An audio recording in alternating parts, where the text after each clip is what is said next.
we need to provide elderly clemency. There are plenty of people on Rikers that have been 60, 70, 80, 90 years old who quite literally need someone to take care of them. And they are still kept in a cage in Rikers Island and in prisons throughout the United States. We need to stop unnecessary pretrial detention in the United States. We need to stop arrests for low-level offenses. And quite a few areas have started rolling out some of these reforms. You still have ICE that's trafficking children across the country.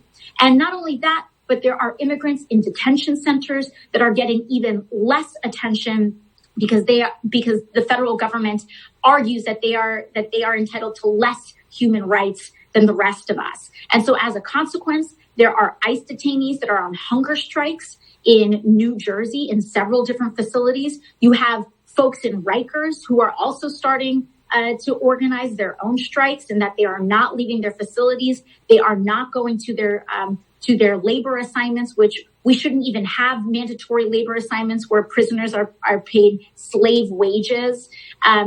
So, we see how all of these issues, social, racial, and economic, are coming to a head. We can move through this and make sure that we abolish these systems of injustice, abolish these systems of class warfare, basically. I don't think radical is a bad word. Radical is being a socialist a bad word? I mean, I don't think so. You got a lot of grief for using the word concentration camps. The United States is running concentration camps on our southern border, and that is exactly what they are.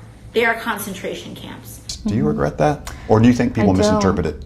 Yeah, well, I think there's a few things at play. One, I don't regret it at all. We in the United States have a history of concentration camps with Japanese internment in South Africa. They were part of a larger process in the Holocaust, but they were not unique, nor were they the actual death camps in the Holocaust either. Concentration camps are a facility when people are targeted by their identity and held without trial. There is a very clear academic consensus on what constitutes a concentration camp, and that is the mass detention of a community of people without a trial or due process.